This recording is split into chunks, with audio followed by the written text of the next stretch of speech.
Chapter 1. The Letter from Beyond. The rain pattered softly against the windows of Miss Marple's cottage in St. Mary Mead, a rhythm as familiar as the ticking of her mantel clock. She sat by the fire, a cup of chamomile tea cooling in her hands, her knitting needles idle for once. It was an ordinary evening, until the post arrived late and damp, with a letter that would unravel her quiet world. The envelope was yellowed, its edges frayed as if it had travelled through time itself. Miss Marple's name was scrawled in a hand she hadn't seen in 20 years. Edward's. Her fingers trembled as she slit it open, her sharp eyes scanning the words that seemed to rise from the grave. My dearest Jane, I am not dead, though I wish I were. I need you, now, as I always did. Come to the old oak by the cliffs at midnight tomorrow. Trust no one. Yours, Edward. Edward Langley, her fiancé, had vanished in 1905, presumed drowned after a storm wrecked his fishing boat. His body was never found, but a gravestone bore his name in the churchyard. Miss Marple had mourned him, her heart quietly folding away the dreams of youth. Now, this letter, his voice on paper, stirred embers she thought long cold. She adjusted her spectacles, examining the letter closely. The ink was fresh, not faded, and the paper smelled faintly of salt and earth. A forgery? Possible, but the slant of the E, the flourish on the Y, it was Edward's hand, unmistakable. Her mind, ever precise, catalogued the oddities. No postmark, delivered by hand, and the cryptic warning to trust no one. Rising, she paced the room, her shawl slipping to her shoulders. Edward had been a gentle soul, fond of poetry and sea air, but secretive in ways she'd never fully understood. Their engagement had been brief, cut short by his disappearance. Could he have survived? And why return now? After decades of silence, the village clock chimed 10. Miss Marple tucked the letter into her desk, locking the drawer with a small key. Tomorrow she would go to the cliffs. Not at midnight, for she was no fool, but at dawn, when the light was clear and her senses sharp. She would bring her umbrella, not for rain, but for the unexpected. St. Mary Mead had its secrets, and she knew better than most how they festered in the dark. As she blew out the candle, a gust rattled the window pane, and for a moment she thought she heard a whisper, her name, soft and urgent, carried on the wind. She paused, listening, but there was only silence. Nonsense, she murmured, though her heart beat a fraction faster. Tomorrow she would begin. The letter was a puzzle, and Miss Marple had never met a puzzle she couldn't solve. But as she climbed the stairs to bed, a chill lingered not from the rain, but from the shadow of a man who should be dead, reaching out to pull her into his mystery. Detective, where are you solving from? Drop your location below. Want more chilling cases? Subscribe. Tomorrow's mystery gets darker. Stay sharp. Chapter 2. Whispers in St. Mary. Mead dawn broke over St. Mary Mead, painting the village in hues of pink and gold. Miss Marple, wrapped in a sensible coat and clutching her umbrella, made her way to the cliffs. The old oak stood sentinel, its gnarled branches clawing at the sky. No sign of Edward, no footprints in the dew-soaked grass, just the sea's restless murmur below. She scanned the ground, her keen eyes catching a glint, a tarnished silver locket, half buried in the dirt. It was hers, given to Edward years ago, engraved with J&E. Her breath caught, but she pocketed it, her mind already turning. Back in the village, the air buzzed with gossip. At the post office, Mrs. Price, her tongue as sharp as her knitting needles, leaned over the counter.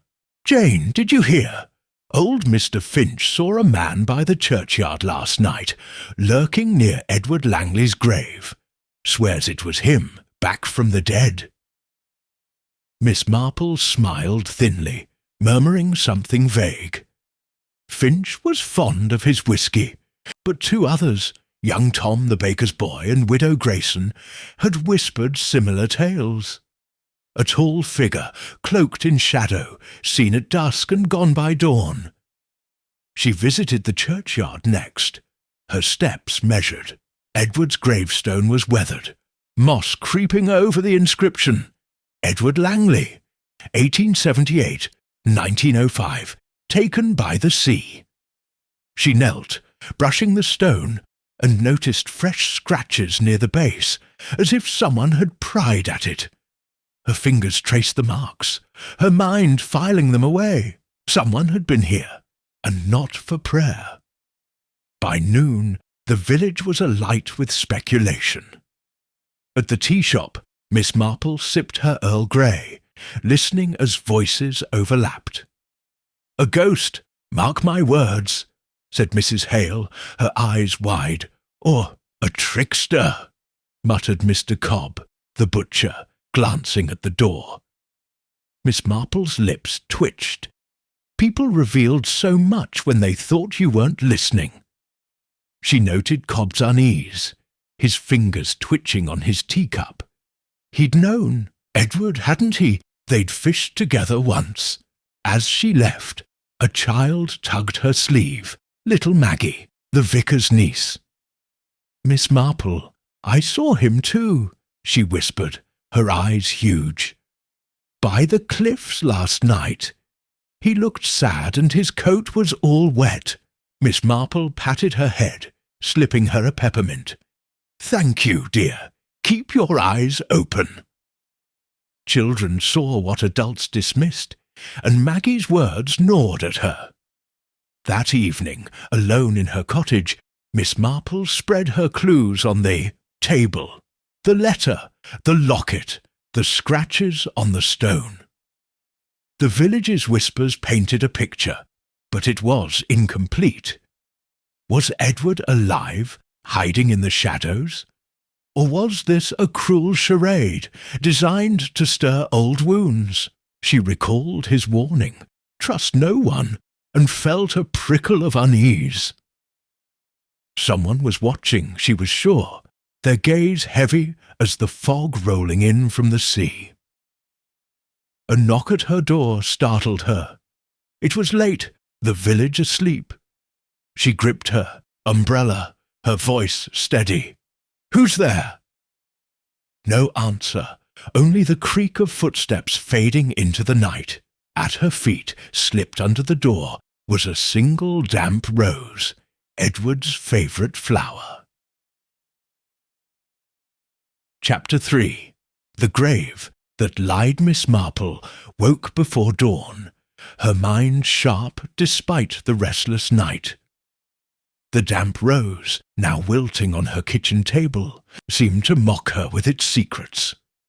She dressed quickly, pinning her hat with purpose, and headed to the churchyard. The scratches on Edward's gravestone haunted her. Too deliberate to be vandalism, too subtle for a casual hand. Today, she would uncover what the grave hid. The churchyard was silent, mist curling around the headstones like ghostly fingers. Miss Marple knelt by Edward's stone, her umbrella propped beside her. The scratches formed a faint pattern, almost a symbol etched near the base. She traced them with a gloved finger, noting their depth. Someone had used a tool, perhaps a chisel. Her eyes narrowed as she examined the soil around the grave.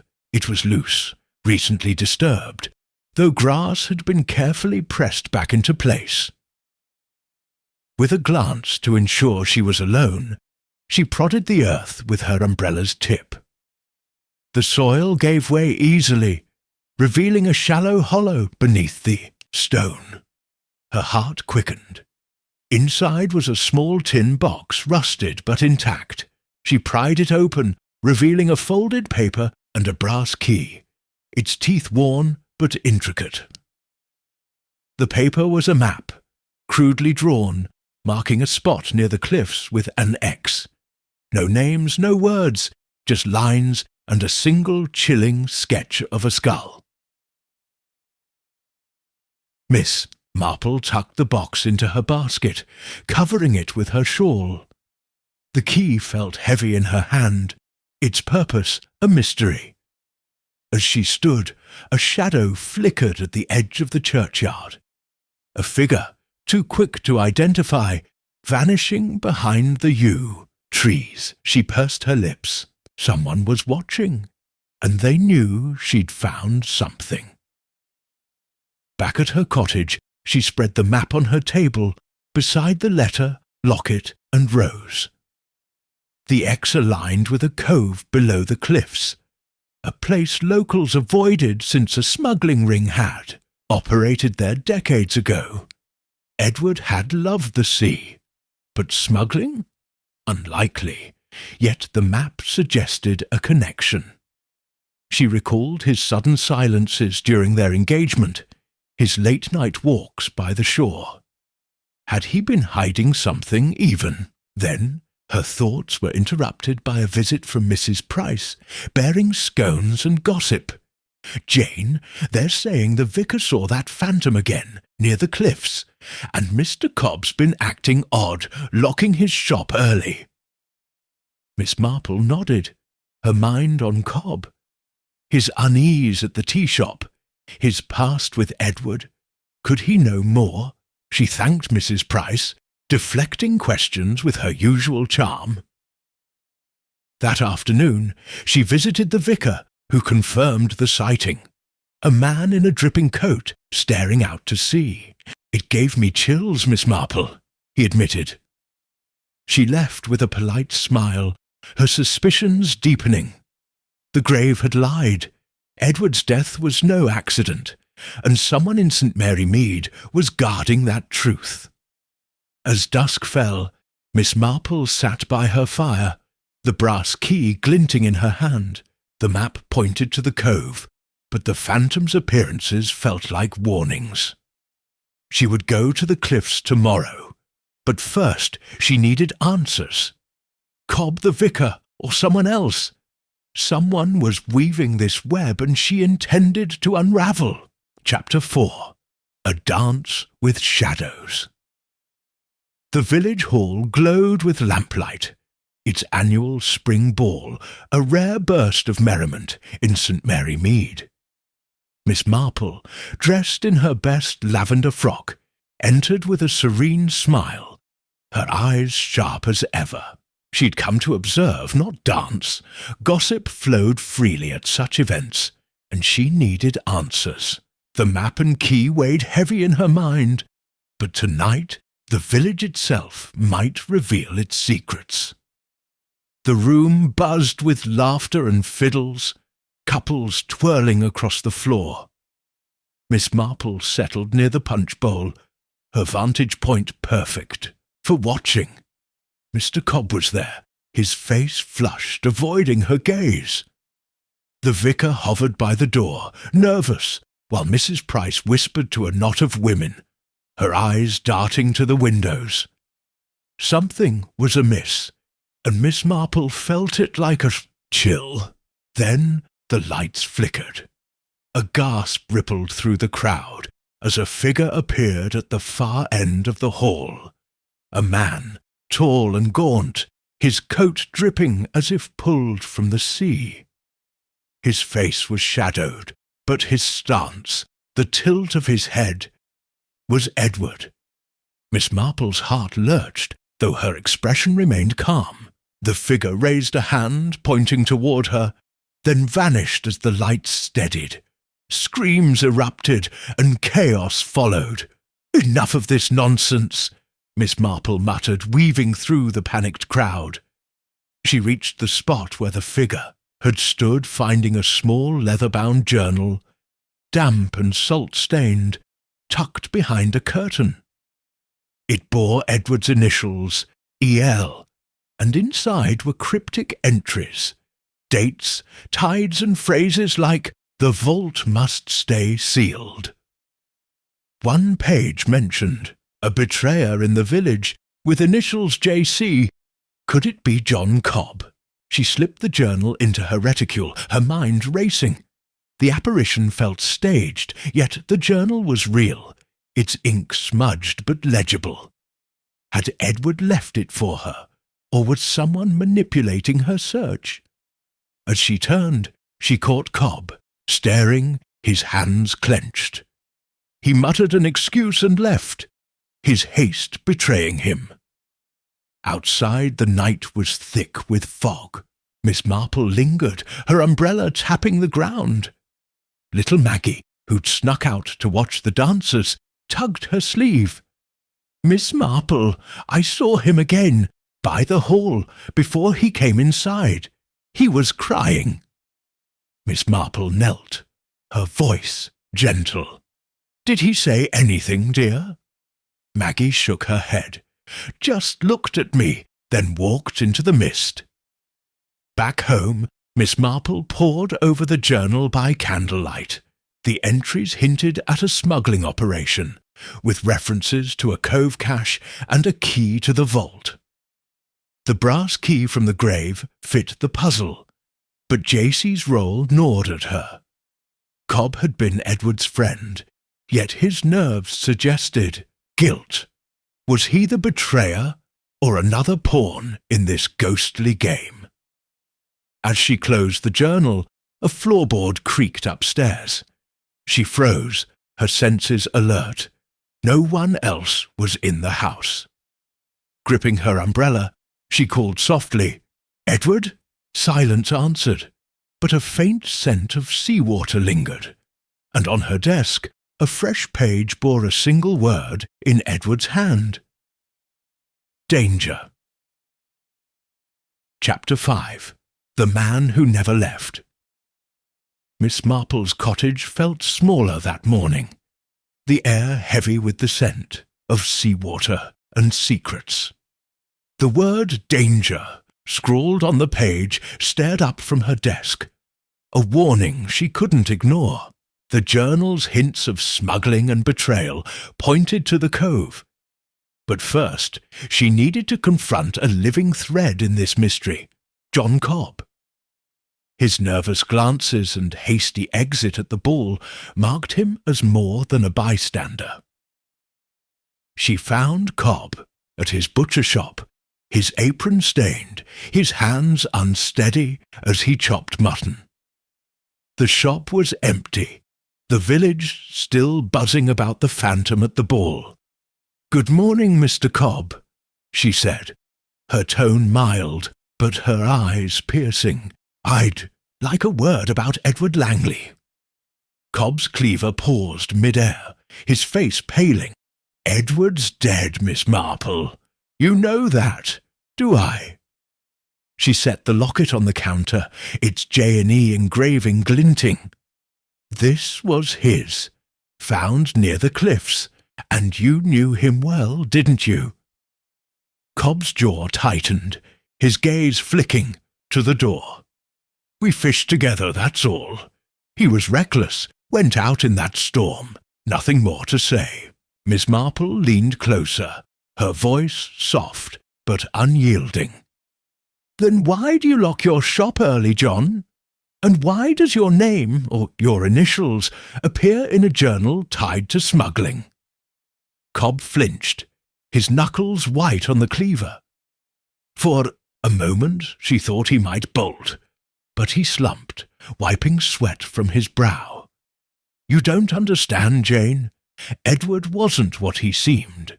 He got mixed up with bad folk, smugglers, running goods through the cove. I warned him to get out, but he wouldn't listen." Was he betrayed? She pressed. Cobb hesitated, then nodded. Someone tipped off the revenue men. Edward's boat was meant to be caught, but the storm hit first. I thought he drowned. His voice cracked. I never betrayed him, I swear. Miss Marple studied him, her mind sifting truth from fear. Cobb was scared, but of what? The past or something closer? She left the shop, her thoughts turning to the journal's mention of a vault. The cove was the next step, but Cobb's words lingered. Edward, entangled with smugglers. His death perhaps no accident. She recalled his gentle smile, his love for poetry, and wondered how deep his secrets ran. That afternoon she visited old Mrs. Wren, a reclusive widow who'd lived by the cove for decades. Known for her sharp memory and sharper tongue, Mrs. Wren rarely spoke to villagers, but Miss Marple's quiet persistence won her over. Over tea, the widow's eyes gleamed. Smugglers! Oh, they were real, miss. Used a vault in the cliffs, locked tight. Edward Langley was seen there nights before he vanished. Not alone, mind. Another man, hooded, always with him. Who? Miss Marple asked. Mrs. Wren shrugged. Never saw his face, but the vault's still there, hidden. You'd need a key. Miss Marple's hand closed around the brass key in her pocket. As she left, Mrs. Wren called after her. Be careful, miss. Some ghosts don't like being found. That night, a pebble tapped her window. Outside in the moonlight stood a figure. Edward's silhouette, unmistakable. He raised a hand, then faded into the dark, leaving only a whisper. The Cove. Chapter 6. Echoes of a Promise. The moonlight lingered on Miss Marple's window-pane, the echo of Edward's whispered "the Cove" reverberating in her mind. She sat at her desk, the brass key cold in her palm, its worn teeth catching the flicker of her candle. The journal, locket, map, and rose lay before her, each a piece of a puzzle that refused to fit. Edward's silhouette in the garden had been no trick of the light. His presence, ghostly or not, was a call she couldn't ignore. But the cove was dangerous, its cliffs treacherous even in daylight. She needed more than clues. She needed understanding. Her thoughts drifted to 1904, when Edward's laughter had filled her days. They'd met at a village fair, his poet's eyes catching hers as he recited Keats under a willow tree. He was no ordinary fisherman. His hands, though calloused, held a gentleness. His words wove dreams of a life together. Their engagement had been swift, a promise sealed with the locket now tarnished on her table. But there were shadows even then. His late-night absences, his vague excuses about business by the sea. She'd trusted him, her heart young and unscarred. But now she wondered, had she ever truly known him? The journal offered glimpses. Its entries, scrawled in Edward's hand, spoke of tides and shipments, coded phrases like moonlight delivery and the vault's keeper. One passage, dated a week before his disappearance, chilled her. "JC knows too much. If he turns, all is lost." John Cobb's fear in the butcher shop made sense now. But was he betrayer or accomplice? And the hooded man Mrs. Wren mentioned, who was he? The answers lay in the cove, but Miss Marple's instincts urged caution. Edward's warnings, trust no one, danger, suggested a living threat, not just a ghostly one. Morning brought a drizzle, the village shrouded in mist. Miss Marple donned her sturdiest boots and a woolen cloak, tucking the key and map into a hidden pocket. She left a note for her maid, Dolly, saying she'd be visiting a friend. Precaution, not paranoia. The path to the cove wound through brambles and gorse, the sea's roar growing louder with each step. She paused at the old oak, where she'd found the locket days ago, and noticed fresh footprints in the mud, too large for her own. Someone had been here, and recently. The cove was a crescent of shingle and rock, framed by towering cliffs. Waves crashed against jagged stones, their spray salty on her lips. The map's X marked a spot near a cave, its mouth half hidden by seaweed. Miss Marple approached, her umbrella doubling as a walking stick. The cave was damp, its walls slick with algae, but a faint groove in the rock caught her eye, a seam, unnatural, suggesting a hidden door. She pressed the brass key into a crevice, and with a grinding click, a panel shifted, revealing a narrow passage. Her heart thudded, but she stepped inside, her eyes adjusting to the dimness. The passage sloped downward, the air growing colder, thick with the stench of salt and decay. Her footsteps echoed, and she gripped her umbrella tighter, its steel tip a small comfort. The passage opened into a chamber, its walls carved with crude symbols, skulls, ships, and what looked like a coiled serpent. In the centre stood a stone slab, and on it a rusted iron box, its lock matching her key. Before she could approach, a memory seized her. A summer evening, Edward's hand in hers as they walked these cliffs. "If I ever leave, Jane," he'd said, his voice low, "it won't be by choice. Promise you'll find me." She'd laughed, thinking it a lover's jest, but his eyes had been serious, almost desperate. The memory faded, leaving her in the chamber. Her resolve hardened. She turned the key in the box's lock, and it opened with a groan.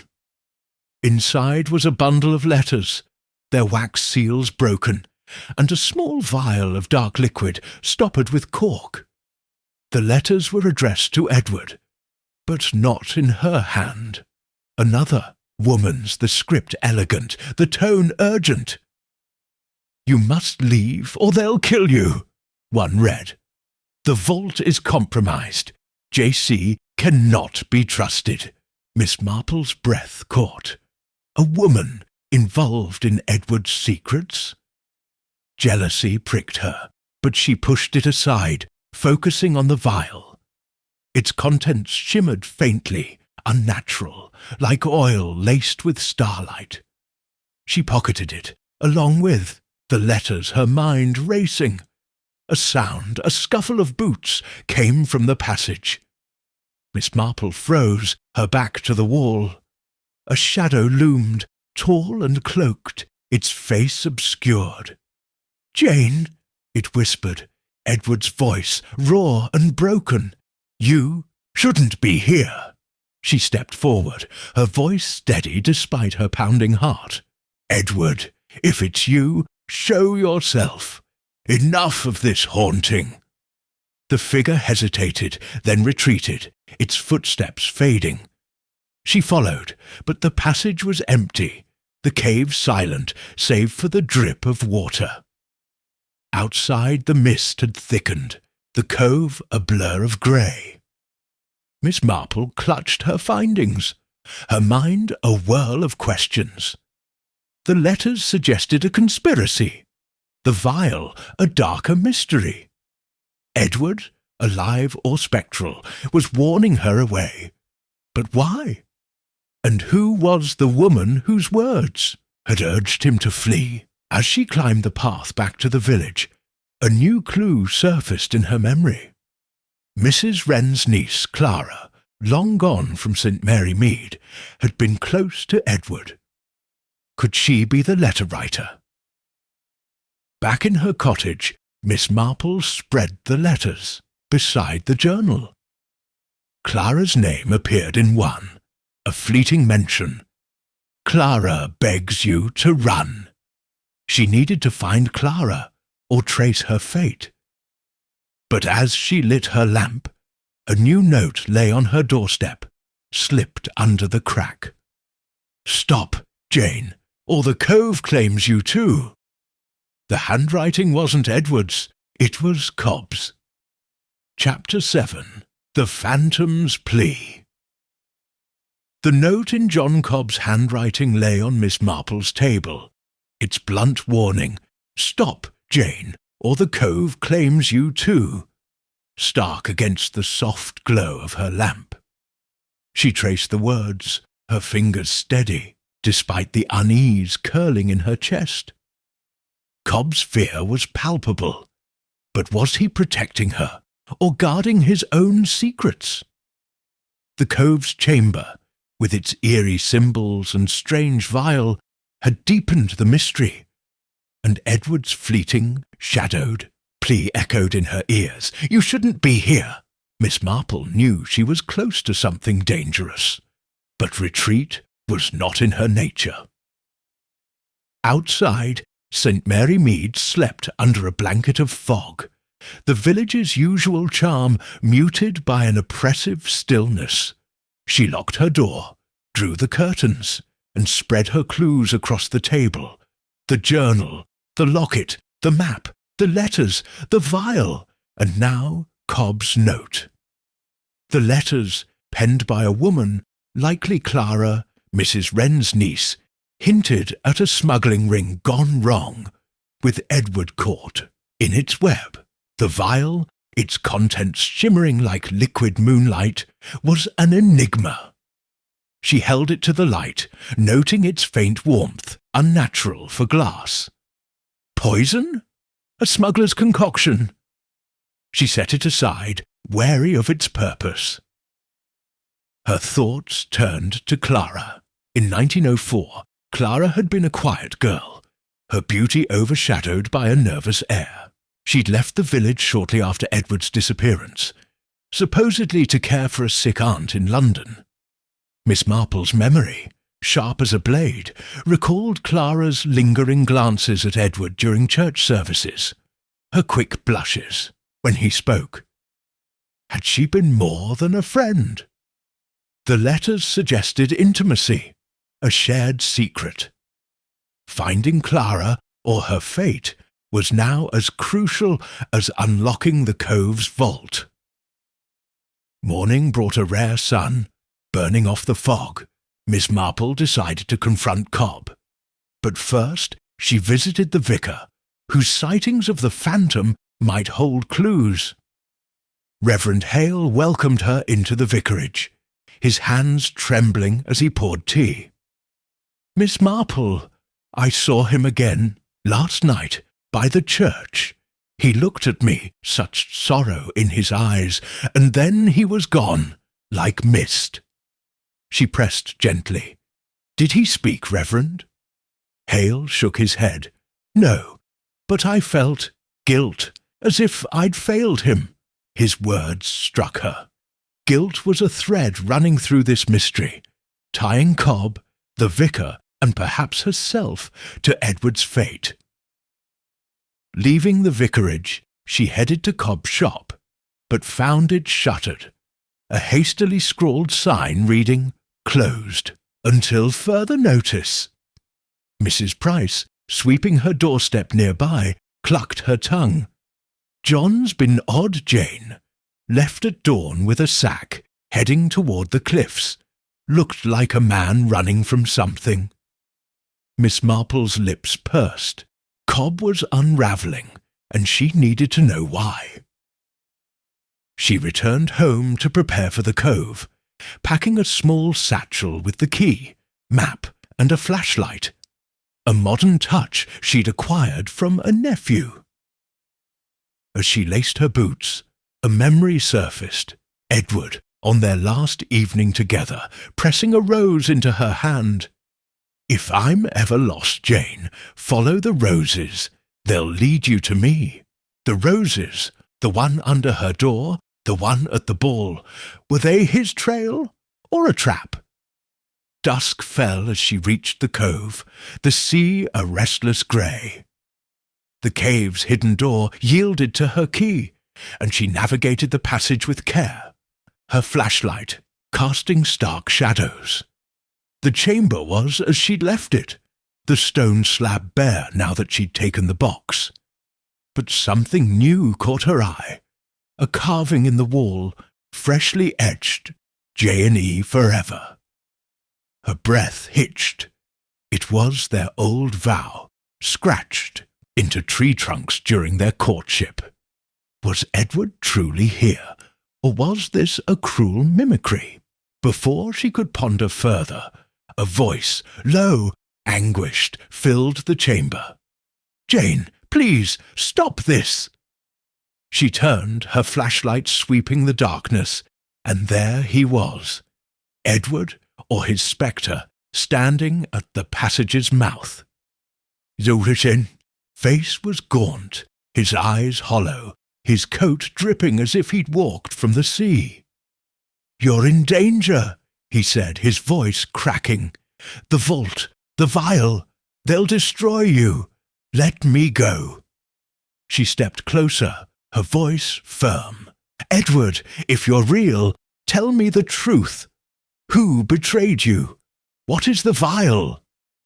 He shook his head, his form flickering like a candle flame. "Clara tried to save me. Cobb, he didn't mean to, but it's too late. Leave, Jane, before they find you." "Who are they?" she demanded, but he was fading, his last words a whisper.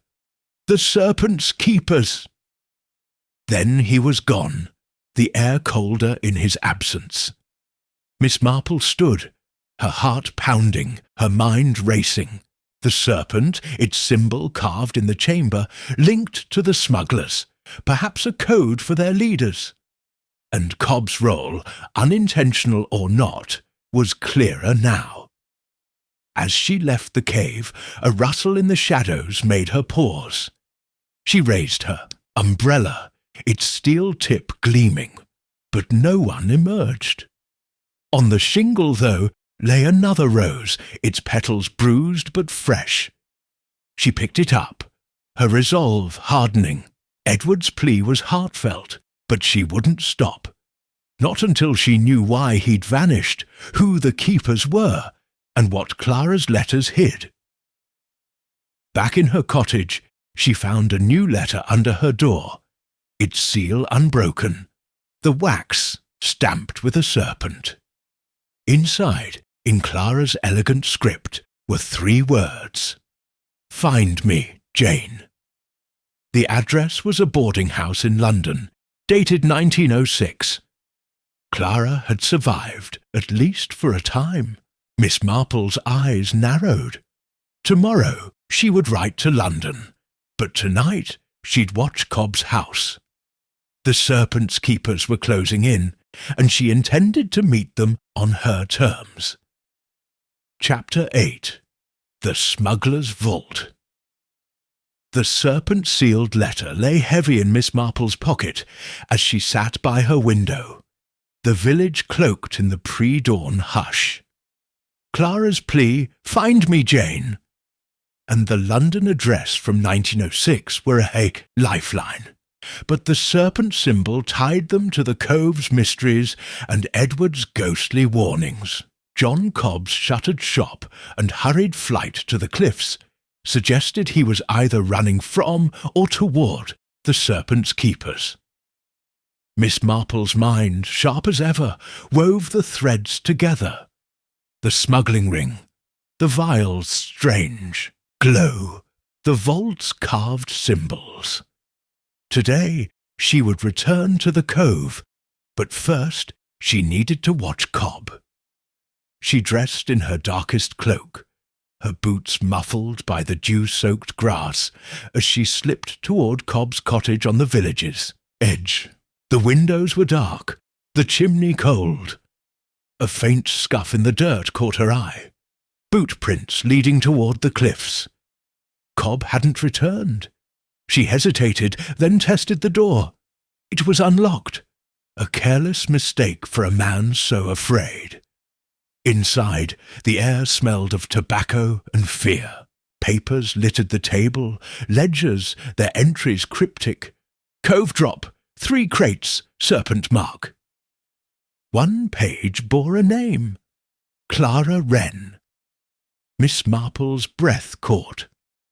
Clara had been part of the smuggling, not just Edward's confidant. A creak from the back room made her freeze, her umbrella raised. "Who's there?" she called, her voice steady. Silence, then a cat darted out, knocking over a tin. She exhaled, but her nerves stayed taut. She pocketed a ledger page, its ink fresh, and left, the serpent's shadow looming larger. Cobb was entangled, but was he a pawn or a player?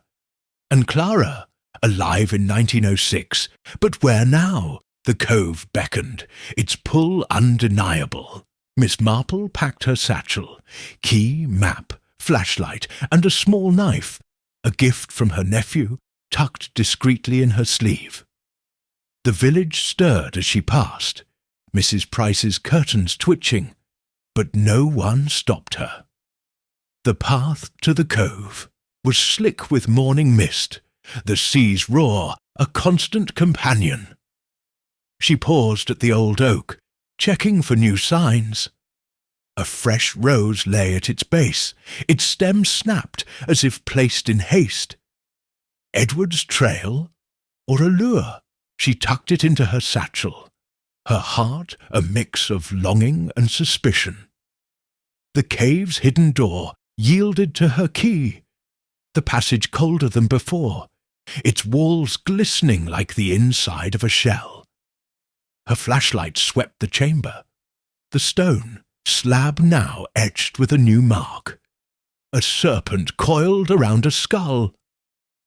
The iron box was gone, likely her own doing, but the walls seemed to whisper, their carvings sharper in the light.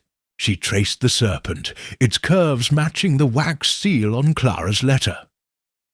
This was no ordinary smuggling ring. The symbols suggested ritual, perhaps something darker.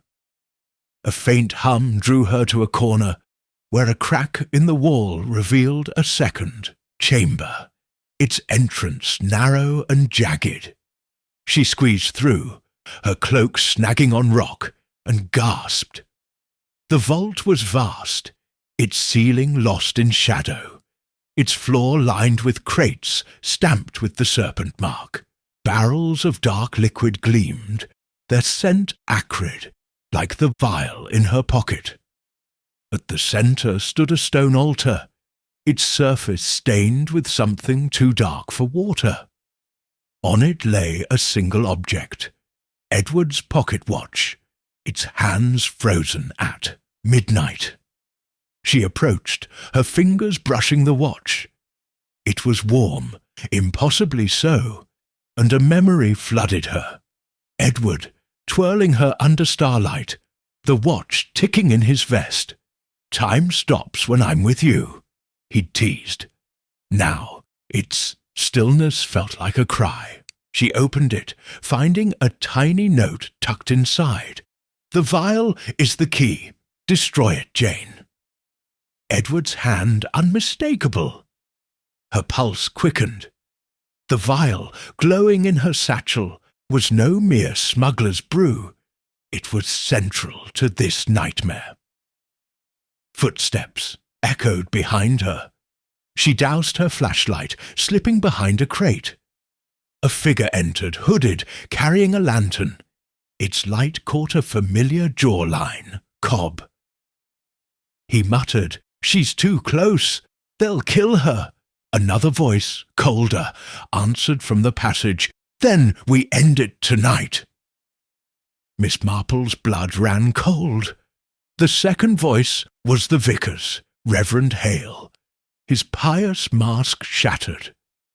Cobb hesitated, then nodded, his lantern casting serpentine, shadows as they left. She waited, her breath shallow, until silence returned. The vault's secrets were unraveling, but so was her safety. Cobb and Hale, the serpent's keepers, were planning something dire. The vial, Edward's watch, Clara's letters, all pointed to a truth she hadn't yet grasped. She slipped the watch into her satchel, its weight a promise to Edward, and retraced her steps, the passage's chill biting deeper.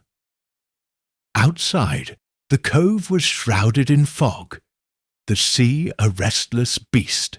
She climbed the path, her mind racing. Hale's betrayal stung.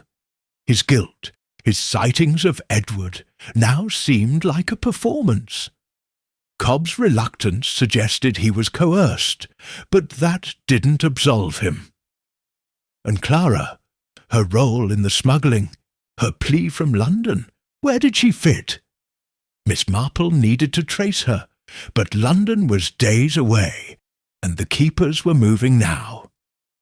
Back in her cottage, she locked the door, her hands trembling as she spread her findings.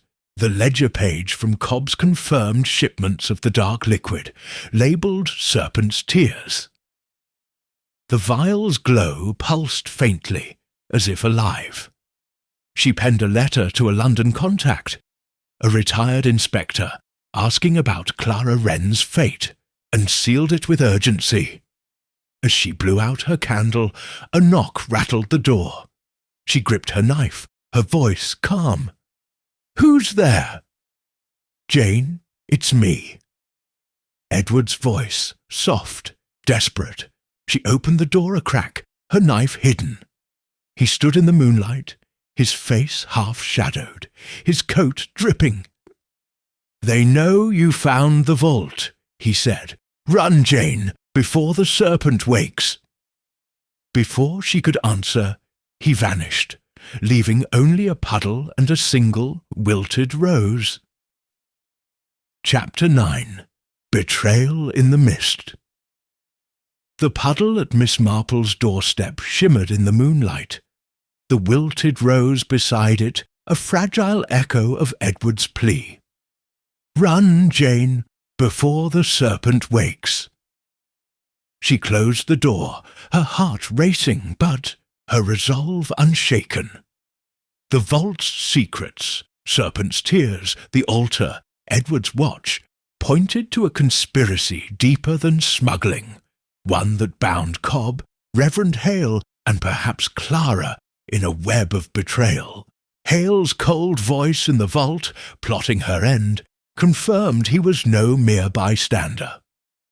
Cobb's reluctance hinted at coercion, but his loyalty was suspect. Miss Marple knew she was a target now, and the fog-draped village felt like a trap closing around her. She lit her lamp, its glow pushing back the shadows, and reviewed her clues. The journal, locket, map, letters, vial, ledger page, and watch. The vial, labelled Serpent's Tears in Cobb's ledger, was the linchpin. Edward's note urged its destruction. But why? Its faint pulse, warm through the glass, suggested something unnatural, perhaps tied to the serpent carvings and the altar's dark stains. Clara's letters, urging Edward to flee, implied she knew the stakes, yet her role remained elusive. Miss Marple's letter to her London contact about Clara was posted, but answers would take days. Time was a luxury she didn't have. Dawn broke, grey and heavy, the mist thicker than ever. She dressed for action. Stout boots, dark cloak, her knife and flashlight tucked close. Her plan was twofold. Trail Cobb, who'd fled to the cliffs and confront Hale, whose pious facade hid a serpent's heart. But first she visited Mrs. Wren, whose sharp memory might clarify Clara's past. The widow's cottage was a clutter of herbs and old books, its air thick with lavender. Mrs. Wren's eyes narrowed as Miss Marple mentioned Clara. "My niece was no saint, Jane. Loved Edward, but he wasn't hers to love. She followed him to the cove, got mixed up in their dealings, liquor, opium, and worse. Left after he vanished, broken. Never heard from her again." "Worse?" Miss Marple pressed, her voice gentle but firm. Mrs. Wren hesitated, then whispered, "They said the smugglers dabbled in old rites, offerings to the sea. Clara saw something down there, scared her witless." Miss Marple's mind flashed to the vault's altar, its stains like blood. Rites? Superstition? Or something real? She thanked Mrs. Wren, leaving with a new weight on her shoulders. The cliffs were her next stop, Cobb's Trail her guide. The mist clung like a shroud, muffling the sea's roar. She followed the boot prints from his cottage, faint but clear, leading to a narrow path above the cove. Halfway, she found a discarded sack. Cobb's, stuffed with papers, and a vial identical to hers. Its glow dimmed, as if spent. The papers were coded, but one word stood out: sacrifice. Her pulse quickened. Was Edward's disappearance a ritual, not a storm? She pocketed the vial, her umbrella tapping the ground as she pressed on. The path ended at a ledge overlooking the cove, where Cobb stood, his back to her, staring at the sea. "John!" she called, her voice cutting through the fog. He spun, his face haggard, a pistol trembling in his hand. "Jane, you shouldn't be here. They'll kill us both." She stepped closer, her eyes locked on his. "Who, John? Hale? The keepers? Tell me, or you'll carry this guilt to your grave." Cobb's shoulders sagged, the pistol lowering. "It was never meant to go this far. Edward and I ran goods, whiskey, silks, for the Serpent's men. Hale was their eyes, reporting to someone higher. Edward wanted out, said the tears were cursed, dangerous. They chose him for the right to seal the vault's power. I tipped the revenue men to save him, but the storm took him first, or so I thought." His voice broke. "Now he's back, and they think you'll ruin everything." Miss Marple's mind raced. A rite tied to the tears and the vault's altar. Edward, a sacrifice, not drowned. But Hale's role chilled her most. "Where's Hale now?" she asked. Cobb shook his head. "Planning the next rite. Tonight, at the vault. They know you have the vial." Before she could press further, a crack echoed, a gunshot from the mist.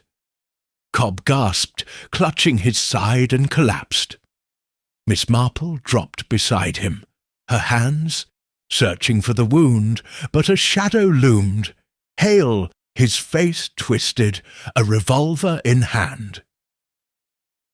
"Jane, you're too clever for your own good," Hale said, his voice devoid of warmth. "The serpent demands its due, and you're in the way." She rose, her umbrella raised, her voice calm. "Killing me won't hide your sins, Reverend. Edward's alive, isn't he?" Hale's eyes flickered, a crack in his composure. "He's neither alive nor dead. The tears keep him bound, a guardian for the vault. You'll join him if you don't hand over the vial." She tightened her grip on her satchel, the vial's warmth pulsing against her. "And Clara?" she asked, stalling. Hale sneered. She tried to save him, ran to London, dead now, like you'll be. He raised the revolver, but Miss Marple was faster. Her umbrella's steel tip struck his wrist, sending the gun skittering. Hale lunged, but she sidestepped, her knife flashing to ward him off. "Run, Jane!" Cobb gasped, blood pooling beneath him. She hesitated, then fled into the mist, Hale's curses echoing behind. The cove was her refuge, its cave a gamble. She slipped inside, her flashlight dimming, and sealed the hidden door. The vault was silent, its crates and altar untouched. She hid behind a barrel, her breath shallow, as Hale's footsteps approached. "Jane, you can't hide forever," he taunted, his lantern casting serpentine shadows. She clutched the vial, Edward's note ringing in her mind. Destroy it. But how? And what would it cost? A whisper broke her thoughts, Edward's voice, faint but clear. "Jane, the altar! Break the vial there." She peered out, seeing no one but Hale, now at the chamber's edge. Edward's form flickered beside the altar, his eyes pleading. She nodded, her resolve stealing. This was her chance, but Hale was closing in, and the mist outside hid more than the sea. Chapter 10. The Lover's Return. The vault's air was thick with damp and dread, the serpent carvings seeming to writhe. In the flicker of Miss Marple's dying flashlight, Reverend Hale's footsteps echoed closer, his lantern casting jagged shadows across the crates of serpent's tears. "Jane, give me the vial," he growled, his voice stripped of its vicar's warmth, now raw with desperation. Hidden behind a barrel, Miss Marple clutched the glowing vial, its pulse a heartbeat against her palm. Edward's whisper, "The altar! Break the vial there!" rang in her ears, his flickering form by the stone slab, her only guide. But Hale was steps away, and Cobb's blooded collapse on the cliff haunted her. Time was slipping through her, fingers like the mist outside. She steadied her breath, her mind slicing through panic with surgical precision. Hale's words confirmed Edward's state, neither alive nor dead, bound by the tears. The vial was no mere smuggler's brew, it was the key to a ritual, perhaps the one that trapped Edward between worlds. Destroying it might free him, or doom them both. Clara's fate, Cobb's betrayal, the serpent's keepers, all converged here, in this vault beneath the cove. Miss Marple's hand tightened on her knife, her umbrella lost in the scuffle with Hale. She was no damsel, but a woman who'd unravelled St. Mary Mead's secrets for decades. She would face this too. Hale's lantern swept the chamber, its light grazing her hiding spot. "You can't save him, Jane," he taunted. "The serpent's power is older than you, older than this village." Edward chose his fate. Her lips pursed, lies or half-truths. She'd heard enough from men like Hale, cloaking greed in mysticism. She edged toward the altar, keeping low, the vial's glow dimmed beneath her cloak. Edward's form flickered again, his eyes locking on hers, a silent plea. "Now, Jane," he mouthed, his voice a breeze in her mind. She darted forward, her boots silent on the stone, and reached the altar. The slab was cold, its dark stains glinting like oil. She raised the vial, ready to smash it, but Hale's shout stopped her. "Stop!" He lunged, his revolver gleaming in the lantern's glow. She froze, the vial poised, her voice calm. "Why, Reverend, what does this do?" Hale's face twisted, a mix of fear and fury. "It binds the vault's guardian. Without it, the tears lose their power, and so do we. The keepers will have my head if you break it." "Who are the keepers?" she pressed, stalling, her eyes scanning for an escape. Hale sneered. "Men with more power than you'll ever know. They pay for the tears, and we deliver. Edward was their sacrifice, his soul tied to the vault. You're next if you don't. Hand it over." His finger tightened on the trigger, but a shadow moved behind him. Cobb, bloodied and staggering, his pistol raised. "No more, Hale," he rasped, and fired. The shot grazed Hale's shoulder, sending him reeling, the revolver clattering to the floor. Miss Marple seized the moment, smashing the vial against the altar. A blinding light erupted, the liquid hissing as it spread, its glow swallowing the chamber. Edward's form solidified, no longer a spectre, but a man, gaunt and trembling, his coat still dripping. "Jane!" he gasped, reaching for her, but the light pulsed, and a low rumble shook the vault. Crates cracked, barrels leaked, and the serpent carvings seemed to scream. Hale roared, clutching his wound, and lunged for his gun. But Cobb tackled him, both men collapsing in a heap. Miss Marple grabbed Edward's hand, his touch cold but real. "Run!" she urged, pulling him toward the passage. The vault was collapsing, stones falling like thunder. They stumbled through the narrow tunnel, the sea's roar deafening as they reached the cave's mouth. Behind them, Hale's curses faded under the vault's groans, Cobb's fate uncertain. Outside, the mist was thinning. The cove bathed in dawn's pale light. Edward sank to the shingle, his breath ragged. "You did it, Jane," he whispered, his eyes searching hers. "The tears are gone. I'm free." She knelt beside him, her heart torn between joy and doubt. "Edward, what happened? Why didn't you come back?" His face crumpled, a mix of shame and sorrow. "The keepers, they forced me into the right. The tears bound me, kept me in the vault, a shadow. I couldn't reach you, but I left the roses, the letters, hoping you'd find me." "And Clara?" she asked, her voice soft but unyielding. Edward's gaze dropped. "She loved me, tried to save me. She wrote those letters, hid them in the vault. The keepers found her in London, silenced her." Miss Marple's chest tightened. "Clara, another victim of the serpent's greed. And Hale? Cobb?" Edward shook his head. "Hale was their puppet. Cobb, he betrayed me to save himself, but regretted it. I don't know if he's alive." The sea lapped at their feet. The cove, serene despite the chaos below. Miss Marple studied Edward, his face older but still hers, the poet's eyes she'd loved. Yet doubt lingered.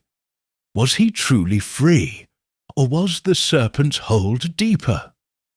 She touched the locket in her pocket. Its J&E, a reminder of their promise. "What now, Edward?" she asked. He smiled, faint but real. "I don't know, Jane. I've been gone too long. But you're still my anchor." A shout broke the moment. Villagers, drawn by the vault's collapse, descending the cliff path. Mrs. Price led the charge, her voice shrill. "Jane Marple, what's happened?" Miss Marple rose, her cloak damp, her composure intact. "A great deal, Mrs. Price. Fetch the constable." As the crowd gathered, She glanced at Edward, but he was fading, his form dissolving into the mist. "Find the truth, Jane," he whispered, and was gone. She stood alone, the villagers' questions a distant hum. The vial was destroyed, the vault ruined, but the keepers remained, their reach unknown. Cobb, Hale, Clara, their fates were tangled in the serpent's coils, and she wasn't done untangling them. The locket warmed in her hand, a promise to Edward, to herself. The truth was close, but one piece eluded her, hidden in the mist. Chapter 11. The Final Clue. The cove's dawn was a fragile thing, its light barely piercing the mist that clung to St. Mary Mead like a mourner's veil. Miss Marple stood on the shingle, the locket's weight steadying her as the villagers' voices swirled. Mrs. Price's shrill demands, the constable's gruff questions, young Tom's awed whispers about the vault's collapse, Edward's final words, "Find the truth, Jane," echoed in her mind, his form dissolved but his presence lingering, a ghost in her heart. The vial was shattered, the vault in ruins, but the serpent's keepers were still out there, their shadow stretching beyond the village. One clue remained, she was certain, to unravel their reach and bring peace to Edward's restless soul. She turned from the crowd, her cloak damp with sea spray, and faced Constable Reed, a sturdy man with a sceptical eye. "Miss Marple, you're saying Reverend Hale and John Cobb were smuggling, and this vault collapsed?" His tone was dubious, but she nodded, her voice calm. "More than smuggling, Constable. A ritual tied to a substance called serpent's tears. Hale shot Cobb, tried to kill me. You'll find them in the rubble, I expect." Reed's brow furrowed, but he sent men to the cave, promising answers. Miss Marple knew better than to expect clarity from the debris. Hale's secrets were buried deeper, and Cobb's fate was a question mark. Back in her cottage, she spread her clues on the table. The journal, locket, map, Clara's letters, the ledger page, Edward's watch, and the second vial from Cobb's sack. Its glow faded. The serpent's keepers, Hale had said, were men of power, their wealth fed by the tears. But who were they? The journal's coded entries, the ledger's cryptic shipments, Clara's desperate pleas, all pointed to a network beyond St. Mary Mead. Her letter to her London contact about Clara was in motion, but she needed answers now. The final clue, she sensed, lay in the village, in someone who'd stayed silent too long. Her thoughts turned to Mrs. Wren, whose niece had loved Edward and paid the price. The widow's cryptic words about old rights, and Clara's fear gnawed at her. Miss Marple donned her hat, her satchel light but for the knife and watch, and headed to Mrs. Wren's cottage. The village was abuzz, gossip of the coves, collapse spreading like wildfire. She avoided Mrs. Price's prying eyes, her steps quick despite the ache in her bones. Mysteries, she mused, kept one young. Mrs. Wren's door creaked open, her face a map of suspicion. "Jane Marple, you've stirred a hornet's nest. What now?" Miss Marple settled by the fire, her voice gentle but probing.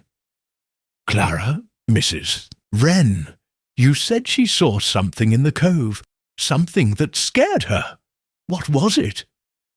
The widow's hands stilled on her teapot, her eyes distant. "She never told me straight. Came home one night, white as death, babbling about a serpent's altar, blood on the stones. said Edward was marked for it, begged him to run. After he vanished, she fled to London, but wrote me once, said the keepers were everywhere, even there. Miss Marple leaned forward. Did she name them? Mrs. Wren shook her head, then hesitated, reaching for a tin box under her chair. She sent this before she stopped writing, said to keep it safe, but never open it. The box was small, its lid etched with a serpent. Miss Marple's pulse quickened as Mrs. Wren handed it over. Inside was a single letter, sealed with the same serpent wax as Clara's last note. The paper was brittle, its words in Clara's hand. Jane, if you find this, you're close. The keepers are 3, one in the village, one in London, one at sea. Hail is their pawn. Look to the lighthouse. Destroy the tears, or they'll take you too. Forgive me. The lighthouse? Miss Marple's mind raced. St. Mary Mead's lighthouse, perched on the cliffs, was long abandoned, its keeper gone since the smuggling days. Could it hide the 3rd keeper, the one at sea? Hale was dead or trapped, Cobb likely gone, but the London keeper and this shadowy figure remained. Thanked Mrs. Wren, pocketing the letter, and left, the village's fog now a mirror to her thoughts. The lighthouse was a mile off, its silhouette stark against the grey sky. She took the cliff path, her umbrella tapping the ground, her eyes scanning for watchers.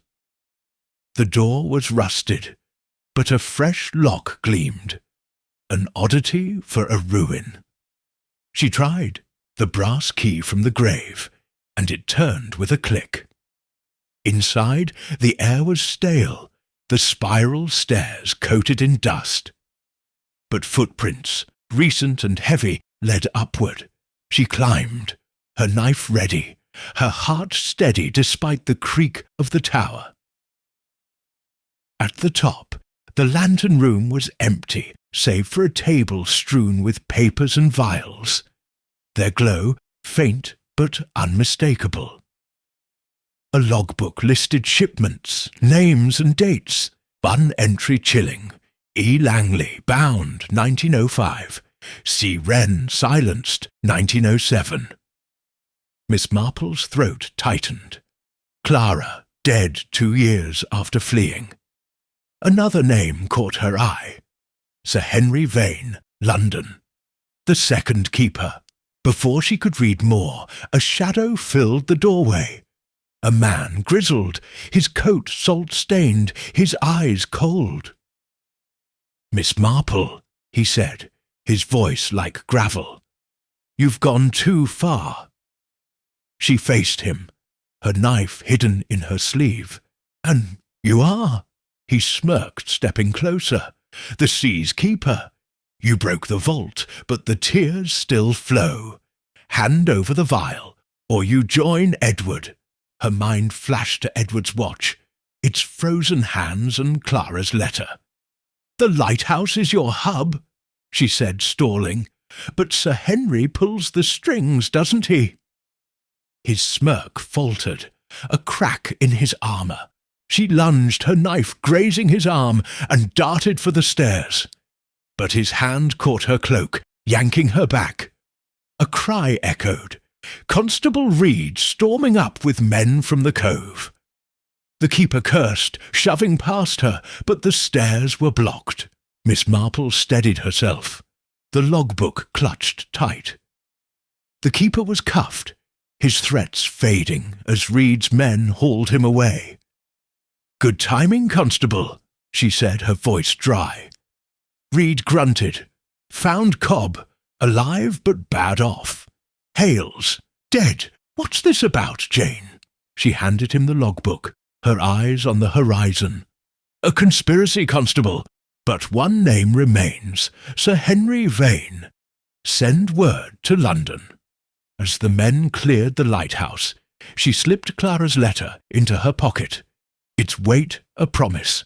The final clue had named the keepers, but Edward's freedom and her peace hinged on the last thread, London and the man who'd orchestrated it all. Chapter 12. The grave's peace. The fog had lifted from St. Mary Mead, leaving the village bathed in a crisp autumn light that seemed to cleanse the air of its secrets. Miss Marple sat in her cottage, and used a fire crackling softly, her table clear of clues save for Edward's locket and his pocket watch, their engravings worn but warm under her touch. The lighthouse raid had exposed the Serpent's keepers, but Sir Henry Vane, the London mastermind, remained a shadow. Clara's letter, the logbook, and the captured sea-keeper's confession had unravelled much, yet peace eluded her. Edward's final fading in the cove, "Find the truth, Jane," was a charge she couldn't abandon, not until the Serpent's coils were fully broken. The past week had been a whirlwind. Constable Reed's men had pulled John Cobb from the vaults, rubble, alive but broken, his wounds matched by his guilt. He'd confessed in a fevered haze. He'd betrayed Edward to save himself, tipping the revenue men to disrupt the keeper's ritual, never expecting the storm that claimed Edward's boat. Hale's body was found crushed, his revolver unfired, his role as the village keeper confirmed by the logbook's entries. The sea-keeper, a grizzled smuggler named Silas Pike, named Sir Henry Vane as the operation's head, a wealthy merchant whose empire thrived on the Serpent's tears, a narcotic distilled from rare sea plants, its glow tied to the vaults. Eerie rites.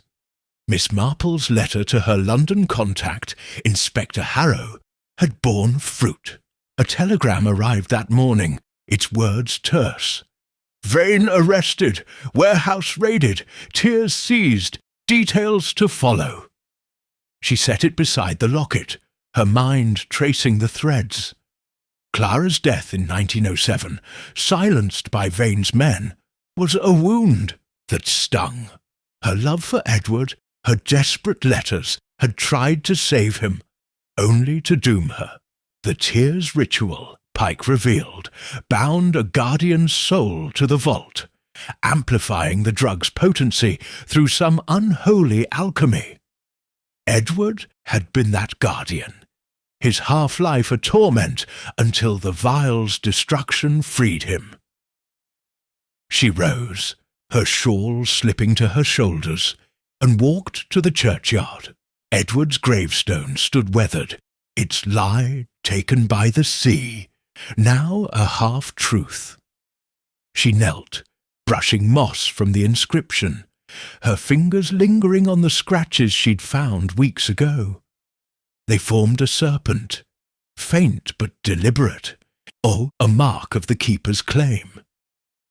"You're free now, Edward," she murmured, the locket warm in her hand. A breeze stirred, carrying the scent of roses, and for a moment she felt his presence, gentle, fleeting, like a poet's sigh. The village was healing, its gossip softer now. Mrs. Price, chastened by the truth, had stopped spinning ghost tales, though she still eyed Miss Marple with awe. Cobb, recovering in the infirmary, had begged her forgiveness, his eyes haunted. "I never meant for this, Jane," he'd whispered. She'd nodded, her voice kind but firm. "Guilt is a heavy thing, John. Make amends by living better." The vicar's post stood empty. Hale's betrayal, a stain the village would scrub for years. Miss Marple returned home, her steps lighter, and found a parcel waiting, a reply from Inspector Harrow. Inside was a dossier on Vane, a merchant prince, his wealth built on smuggling and the tears, his network spanning ports from London to Calcutta. Clara's last days were detailed. A boarding house, a poisoned cup, Vane's men ensuring her silence. A photograph slipped from the pages. Clara, her face pale but defiant, clutching a rose. Miss Marple's throat tightened. "You tried, dear," she said, tucking the photo beside the locket. The dossier confirmed the keeper's end. Vane faced trial, Pike's testimony sealing his fate. The tears formula was lost with the vault, its crates destroyed in the collapse. Yet one question lingered. Why had Edward's roses guided her? She opened his watch, its hands still frozen, and found a tiny engraving inside. "Follow the roses, my Jane." Her breath caught. He'd planned for her to find him, even in his shadowed state, trusting her to break the serpent's hold. That evening, she visited the cliffs, the old oak standing sentinel. No roses lay at its base, no whispers rode the wind. She pressed the locket to her lips, then buried it beneath the tree, its J&E a vow kept. "Rest now, Edward," she said, the sea's murmur her only answer. The village would talk, weave new tales, but Miss Marple knew the truth. Love had led her to the grave's edge, and courage had brought her back. Back in her cottage, she penned a final note to Inspector Harrow, thanking him and urging vigilance. Men like Vane had successors, and the sea kept its secrets. As she sealed the letter, a knock came, soft but sure. She opened the door, expecting Mrs. Price, but no one stood there. On the step lay a single rose, fresh and unbruised, its petals bright against the dusk. She smiled, her heart full, and closed the door, the fire's warmth wrapping her like an embrace. The grave was at peace, and so, at last, was she.